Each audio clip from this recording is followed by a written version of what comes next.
and its old friends.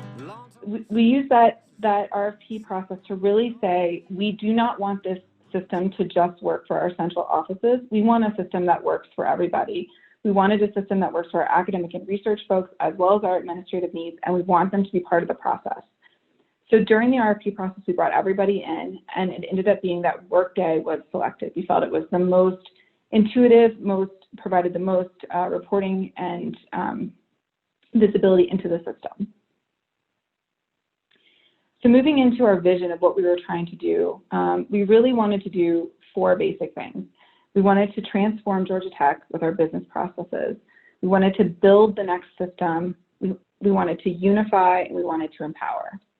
I will say, kind of as a result, kind of looking back at our vision from where we sit today live, I think what we did the most was really about unification. And you'll see this kind of throughout my presentation, but Workday allowed us to bring people together, bring offices together, bring the central office with the academic and research folks, our IT folks we've kind of created this one big team. So it's really been about unification. So throughout our implementation, we also wanted to come up with a set of guiding principles. We wanted to make sure we were implementing Workday in a way that we hadn't implemented PeopleSoft 20 years ago. The first was think enterprise. And again, it's not just about the central offices, it's about the whole institution. And so building something that works for everybody. The next is around streamlining and standardizing processes. I think this is a common guiding principle for any implementation that moves forward. And so we wanted to, just like everyone else, wanted to do things differently. We wanted to make sure we were thinking about our processes in a better way, and that make sure each step adds value. The third guiding principle was about minimizing technical complexities. Just so you know, as we went live to Workday, we had Banner Student, PeopleSoft HR, and now Workday Finance. So we were a bit messy with our ERP systems. And so as a result, we wanted to make sure we were Workday first from a financial perspective. We didn't want to just have a bunch of bolt-on solutions unless it was truly required. So it was kind of that Workday first mentality. The next is around practice effective governance, which is really around the communication methods and decision-making processes and making sure that we're getting answers to our questions quickly and involving the right people. And then the final guiding principle is to communicate, collaborate, and share. Work with everybody, make sure we're telling people, including people along the way, so that the end result was better than it could have been. The ultimate goal of our project, and this is a quote from our current VP, was essentially to reduce the administrative burden. Our goal is to not add more work, but reduce the work, improve efficiency within the solution, and hopefully better support our academic and research enterprise. And I will say, kind of as a result of what we've done, I would probably, if you talk to someone on campus now, I don't know that we've completely met our goal, but we're continuing to try and improve the system to continue to reduce the administrative burden, to make sure that people feel good about the system and that can work efficiently in it. So kind of a little bit about the program. We started in August 2017 and went live July 1, 2019. So we've been live about a year. We had kind of an extended planning phase. So the project really, I would say, really kicked off in March 2018. So we had about 15 months to get live. I'll go through some of the Workday Scope in a second, but in addition to some of the Workday Scope, we also implemented, along with Workday, ServiceNow to support all of our end users, which included a service portal where we kept all our job aids, service fulfillment where people could ask for a new report or a new piece of data to be added to the system, and then incident management, so end user questions. We updated our enterprise data warehouse with Workday Financial data and also made it an integration hub. And then we implemented Workday reports and reports out of our EDW based on some of the limitations of Workday on the reporting side. And then I think somebody asked this question in the chat before it started. We are planning on implementing Workday Planning or Adaptive next year, and that's kind of our next big implementation and related to Workday. So would love to collaborate. Our Workday Scope was most of the major areas within Workday Financials, including financial accounting, grants, procurement, expenses, etc. I think at the time, and I hope the ASU people don't get mad at me for saying this, but this is what our consultants told us. At the time, we were kind of using the most of the grants management functionality than anybody else. That may have changed in the last year, but we had a pretty large grants implementation. And I did want to include this slide in case there were some technical folks on the phone. But again, we are a bit best of breed. So we have Workday Finance, PeopleSoft HR, and Banner Student.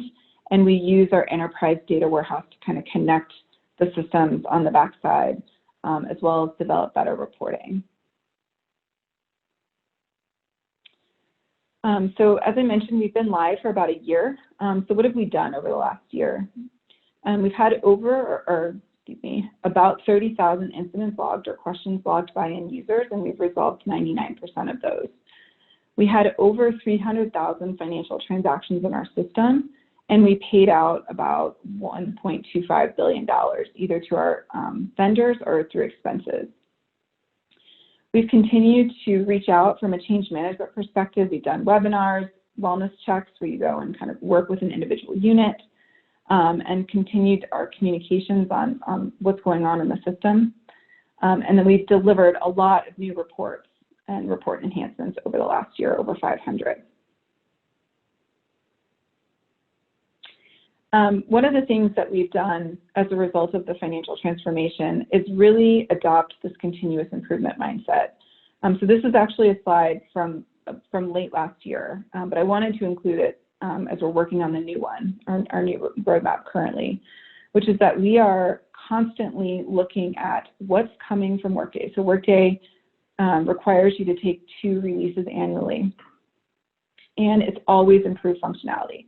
So we are constantly looking out to see what's coming from a Workday perspective, what can we use to improve our systems, what are we hearing from the academic and research folks, and how do we continue to build all of those pieces into our Workday roadmap.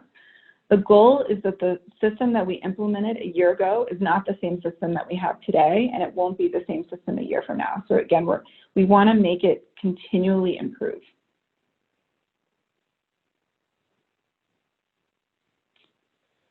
So some of the outcomes of our implementation, the first is the team, or the lessons, excuse me.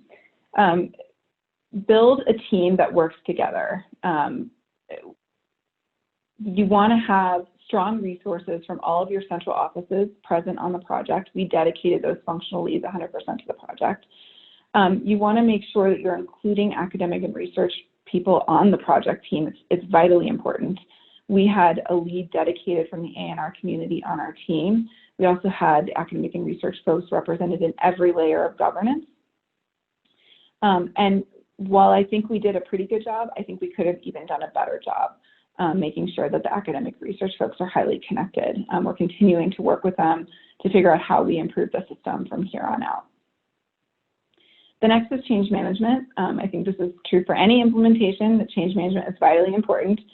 But I think that what makes it unique for a Workday implementation is that you can start early and communicate often. So Workday works out of the box. And as early as the architect phase, you're actually configuring the system. So what this allowed us to do is we were able to do a series of roadshows starting about 10 to 12 months before we even went live, where we could walk through the campus community on a particular topic, tell them what was changing, and actually demo the system. And so they could see for themselves kind of how Workday worked, what was coming, and what would be the impact to them. The next is around the foundational data model. So again, true of any financial implementation, but I think particularly true of Workday is how vitally important your foundational data model or chart of accounts is. If you're thinking about going to Workday and you haven't gone, or you're even thinking about another financial system, understanding your data and the way it sits now and what you might need future is super important. The earlier you start, the better, and then make sure you have people dedicated to that throughout the implementation. And then finally, plan for post-go live. Workday allows you to adjust processes based on its configuration model. So all the business processes are configuration based. So as we were hearing things after we went live, we were ready to listen and adjust those processes. So we had, for example, some things with security, some things with expenses that just wasn't quite working the way we thought it was when we went live. We would listen to end users and then quickly prototype in our sandbox and get those changes into production.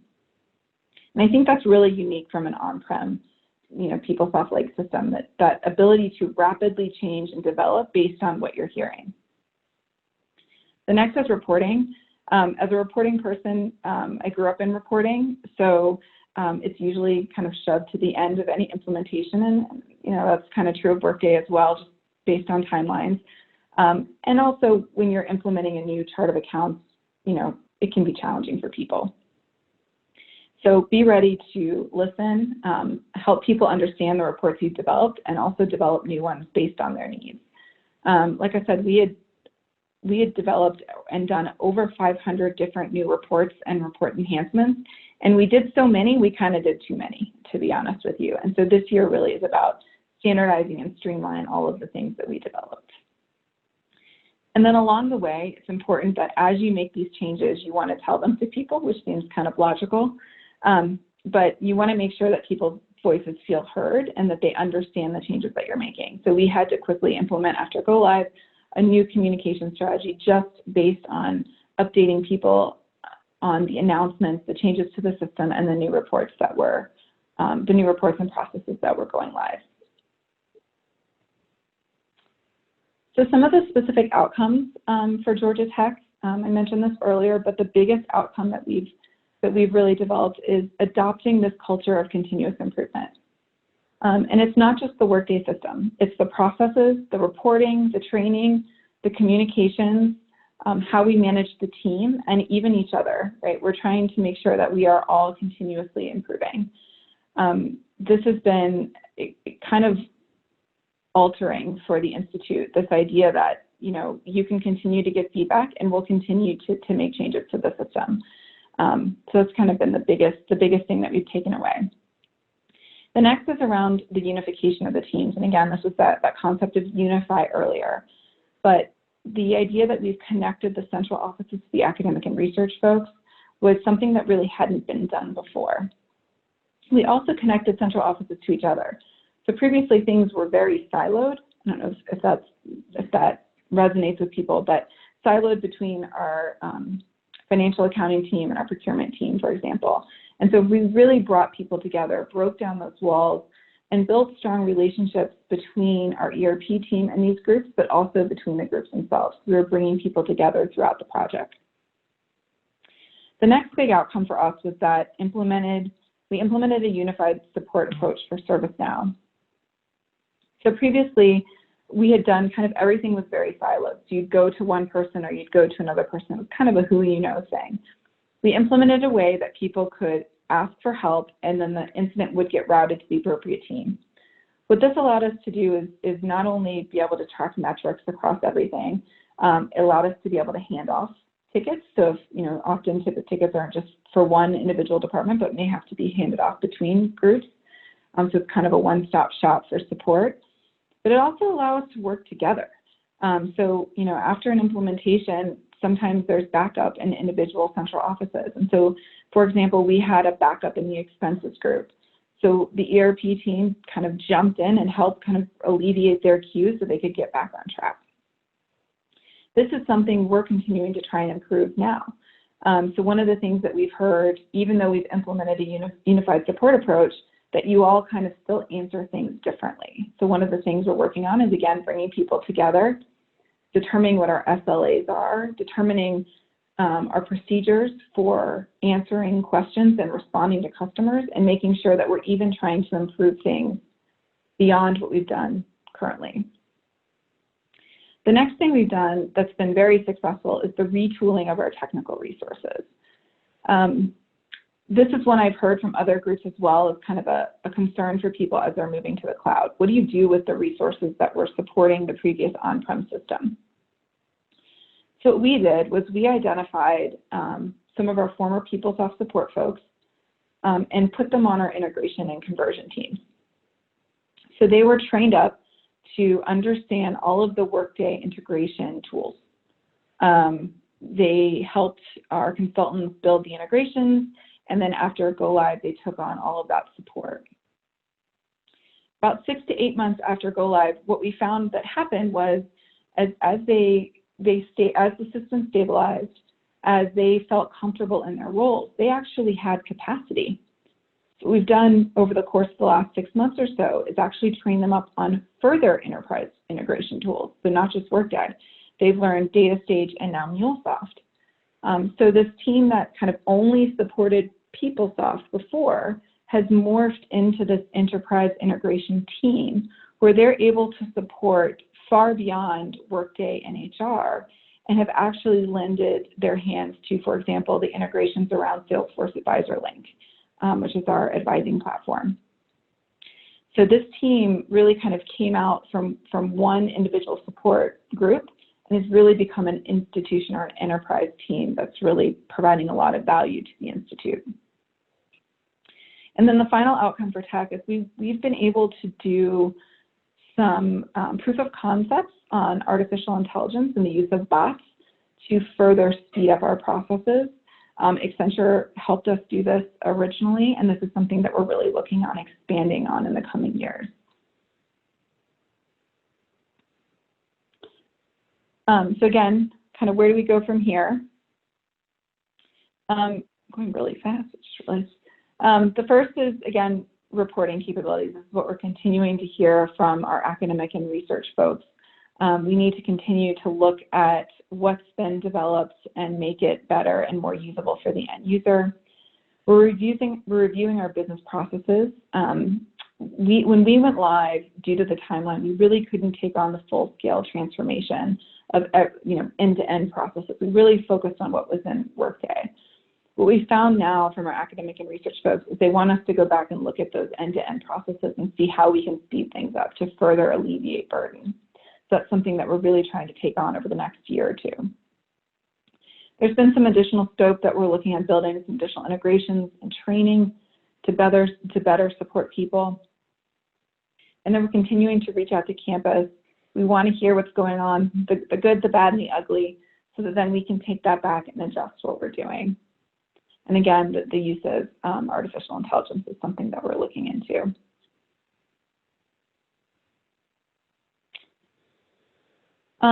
So how did we adjust based on what was currently going on in the news?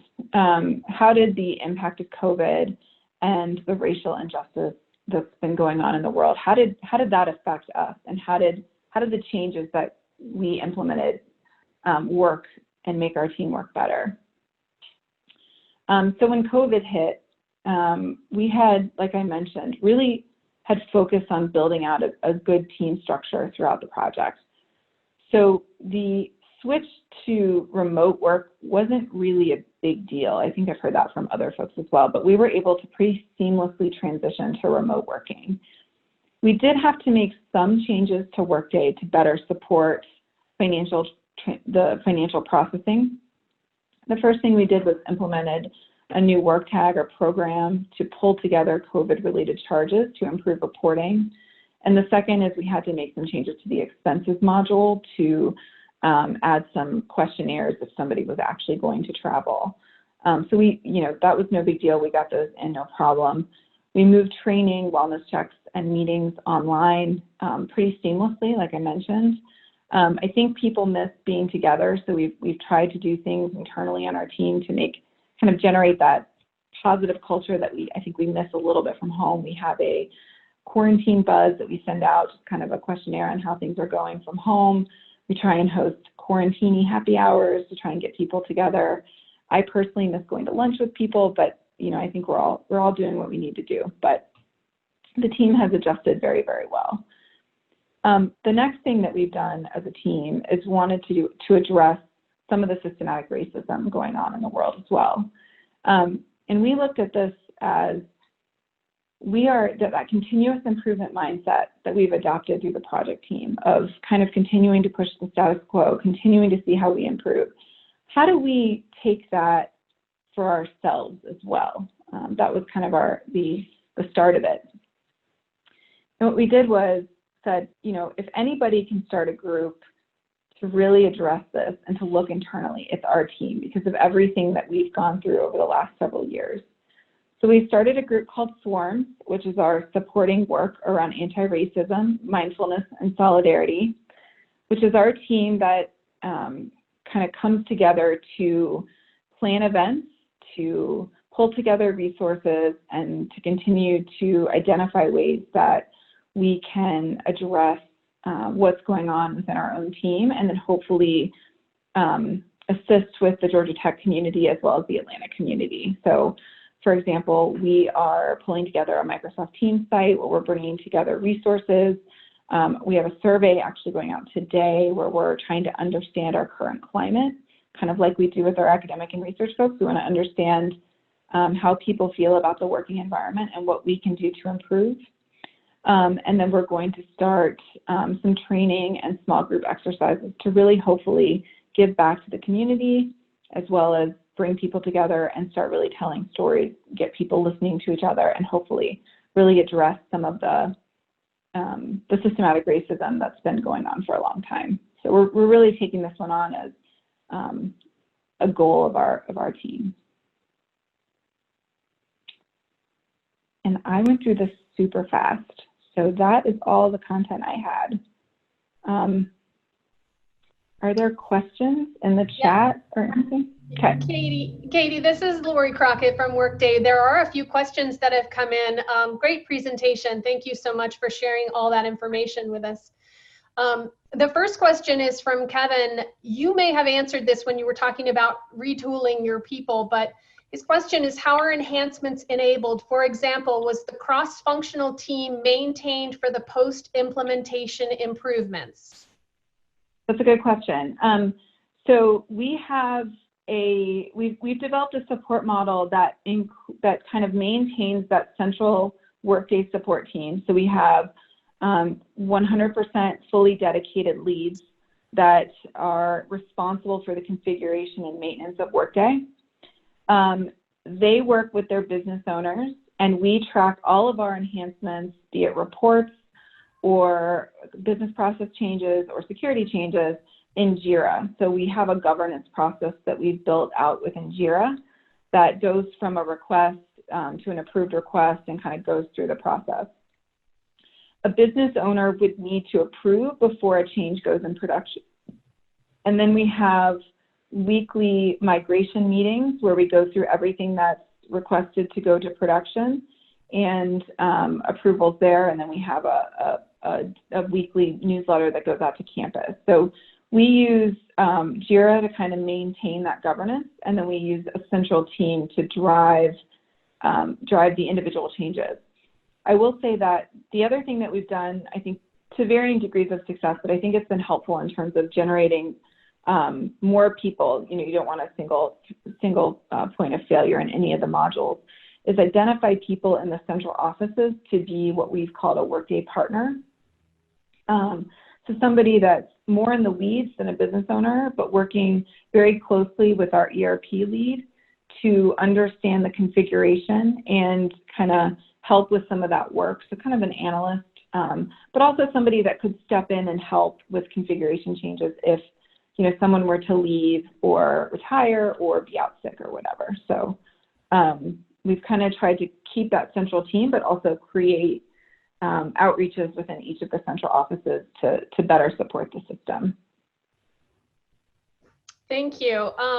Now, I noticed on one of your slides, you said that you had planning set for 2021. Granil asks, what's the project timeline for implementing Workday Adaptive? Can you be a little more specific about what your plan is? Sure. And I will say that along with our financials implementation in July, we actually had an HR implementation this March. So we went through two rather large implementations at Tech over the last 12 months. The HR implementation, we were required to go into our university system of Georgia PeopleSoft. So there's a little bit of change fatigue currently at Georgia Tech, which I'm sure y'all can imagine. So we decided we were initially going to go live with Adaptive at the end of this year. Our plan now is to start essentially a year from now, so July 21, to go live kind of December 21, January 22 to prepare for that budget cycle. However, one of the things we're also looking at, we have a new EVP of the administration and finance, and we're looking at our budgeting as well to see if we need to adjust the budgeting timeline. So essentially our goal would be to align the Adaptive or Workday planning go live with the start of the new budget cycle. So it may adjust a little bit based on that, but essentially it would be the end of 21 is what we're thinking. And another question came in, who was your implementation partner? Another good question. So Accenture was our prime, and Huron provided some additional support as well. So we had I think a good team where we had Huron and Accenture both part of our implementation. So any other questions out there from listeners?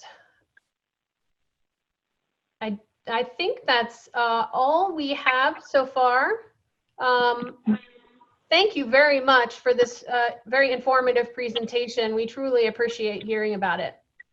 So Ashley, I guess it's back to you. All right. Well, thank you so much, Katie. Thank you so much, Lori, for facilitating that Q&A.